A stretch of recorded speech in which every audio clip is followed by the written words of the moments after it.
What's up YouTube? Welcome back to Celio's Network. Today I'm taking a look at my Pikarom list for the current standard format in January 2021, and this is currently my top pick for grinding in the Players Cup 3 qualifiers.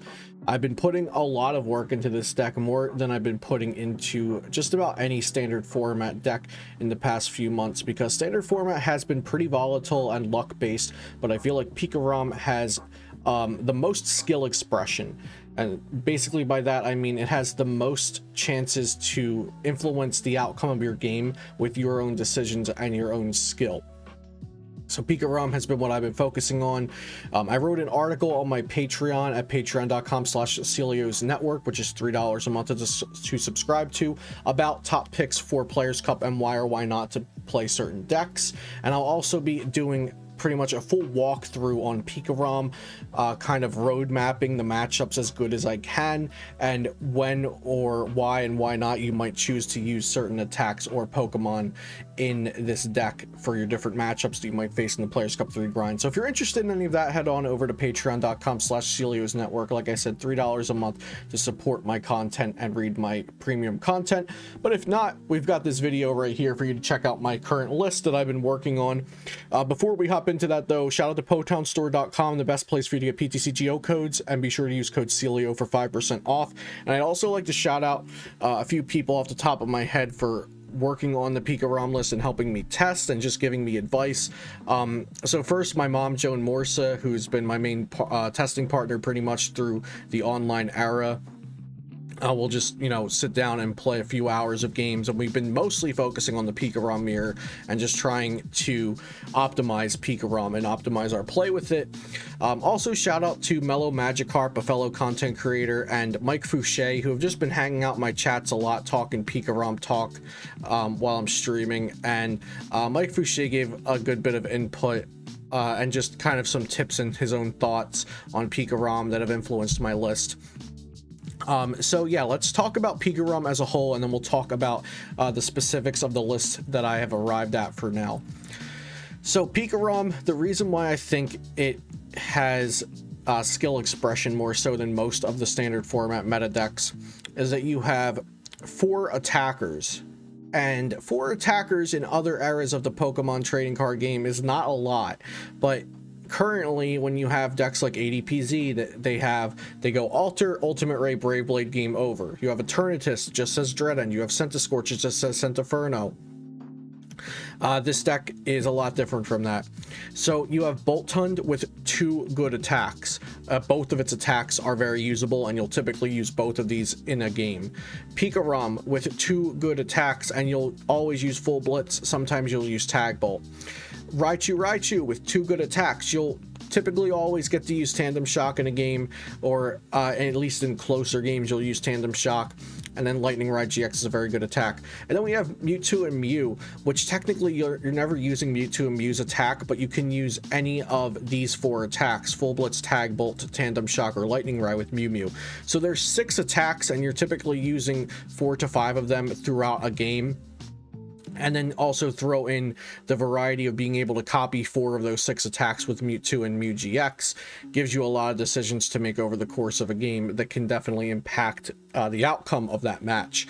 So that's where the skill expression comes in, just in the Pokemon, but then also like when you'll play a speed energy to draw cards. Do you want to do that, or do you want to just Dedenne research so you don't draw into more cards you have to discard?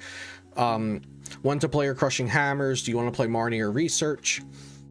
Do you want to drop a Big Charm on something, or do you want to wait to maybe drop a Balloon later if you have to retreat? You only play 1 Tag Switch in this list, or I should say I'm only playing 1 Tag Switch in this list. So when do you want to use it? Do you want to move both energy? Where do you want to move them to? Lots of decisions to make, so I really like Pikarom right now. And I do think it's either one of the 2 best decks next to ADPZ, or it is the best deck. So let's talk about the list specifics. 3 Boltund I think is the optimal number of Boltund to run. You want to always go second with Pikarom. You want to start with an Electrify. Attach 2 Lightning to your board however you like. So there have been people that have run 4 Boltund. I think 3 is enough. The difference between 3 and 4 is not great in starting, and also 4 means you're guaranteed to have some dead cards in your deck. So 3 Boltund, like I said, you want to start it, and you'll typically attack with Bolt Storm in a typical game. Oh, excuse me, or at least want to threaten Bolt Storm in a typical game. So it's not uncommon to have a Boltund that you started with and then another Boltund hit the board at some point, and then you'll just toss away the third Boltund or it was prized. So it has less dead space in the deck if you're playing 3 as opposed to 4.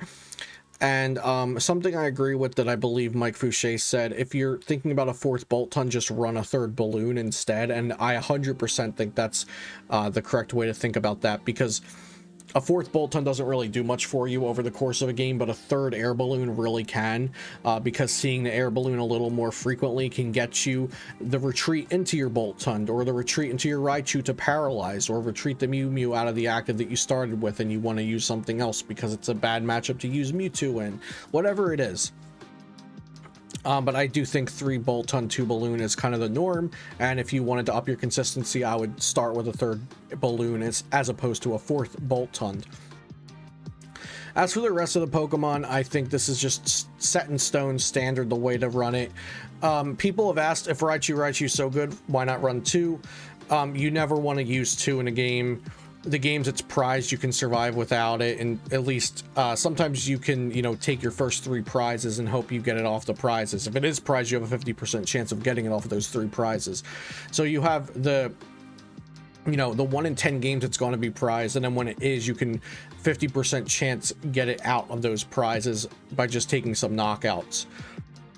So yeah, that's why you don't play more than 1 Raichu.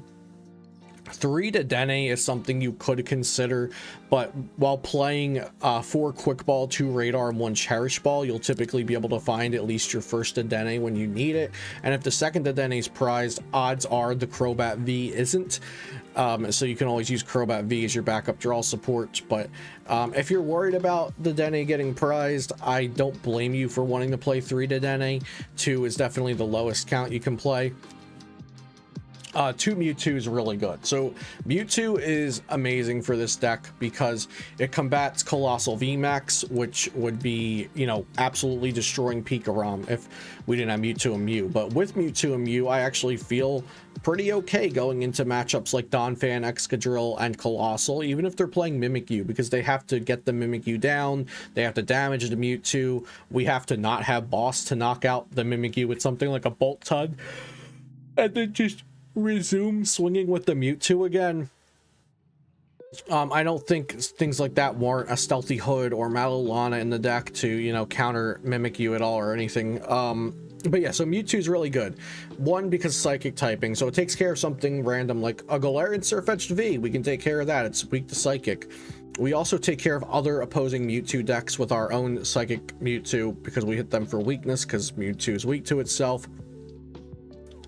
In the very off chance that a Raichu got knocked out and we didn't lose the game there, you could always, you know, use this as a pseudo second Raichu, but that's very rarely going to happen.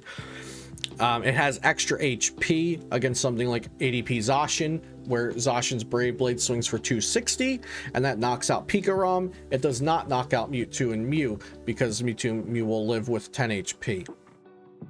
So Mewtwo and Mew I definitely think is important to have in the deck. I did run 1 for a little bit, but quickly upped that to 2. I think 2 is correct. So Crushing Hammers, this is a controversial one. You need Crushing Hammers if you plan to beat Eternatus VMAX. Here's how I look at it.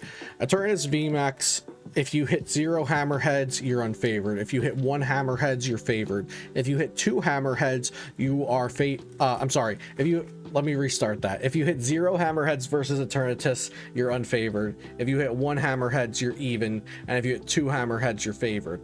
And now, of course, you can also count each Hammerheads and energy whiff that they have as kind of the same thing. But Eternatus builds are getting more and more consistent. People are cutting the fluff and just building towards consistency. So you shouldn't bank on them whiffing an energy.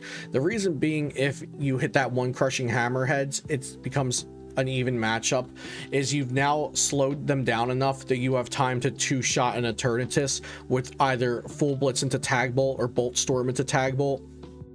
then they take 5 prizes and you go Stamp Paralyze with Raichu, and from there most of the time you'll win the game because they can't get out of the Stamp to 1 Paralyze. 2 Chaotic Swell, because Chaotic Swell is good versus both Blacephalon decks / Reshizard decks and Centiskorch.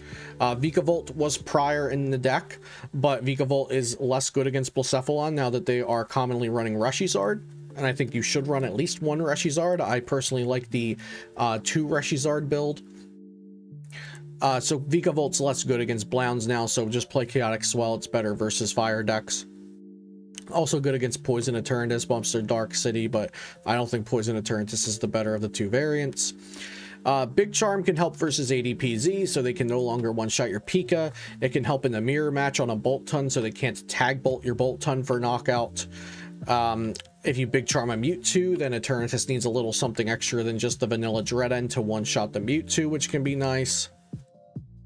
Big Charm could just be generally useful for the deck, so you have the 1 in there. I did test 2 just to see how commonly the usefulness of Big Charm mattered, or how much weight it really held, but I don't think I would cut anything else for a second Big Charm. What I did cut for the first Big Charm is the 4th Speed Energy, which I had in there just as a little extra consistency boost, but I always knew that 4th Speed Energy was something completely cuttable. So if you don't like the Big Charm, I suggest just cutting that out for 4th Big Charm.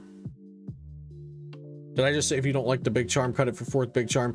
If you don't like the Big Charm, cut it for 4th Speed Energy. There we go. 2 Reset Stamp, completely necessary. You can never cut the 2 Reset Stamp. Like I said, Crushing Hammer is good against Eternatus, and it's just generally okay in the meta game as well. And everything else from there, I think, is pretty straightforward. So yeah, I think this is optimal Pika-ROM right now. But let me know what you think if you disagree in the comments down below. The 1 card being considered is Great Catcher. You can cut Second Swell for Great Catcher. I'm kind of back and forth on it because double Chaotic Swell feels really great for the Players Cup grind if you think you're going to hit fire decks, but Great Catcher is really great because you can use Research and Gust in the same turn. So those are the thoughts I'll leave you with there. Do what you want with this 4th Speed Energy, with the Second Swell, with the Great Catcher, with the Big Charm, but I think this is more or less the optimal Pika-ROM list and the best deck in format, if not one of the best decks in format. And there's very little that scares it off from being a great Players Cup 3 grinding deck other than Decigoons. You're never beating Decigoons, just take the loss and move on. Other than that, I think it's a really great deck for Players Cup 3 grind. I expect it to do well. I also expect you to hit a lot of it. So if you want to, you know, try to counter it with Decigoons or try to counter it with a fighting deck and play your Mimikyu and hope that works out, I'm sure that'll work for some people. So those are the thoughts I'll leave you with on Pika-ROM for the Players Cup 3 format to team up through Vivid Voltage. I hope you enjoyed this video. Be sure to check out PotownStore.com and use code Celio for 5% off, as well as subscribe to this channel if you have not already for daily Pokemon TCG content. Thanks for watching, have a great day, and I'll see you next time here on Celio's Network.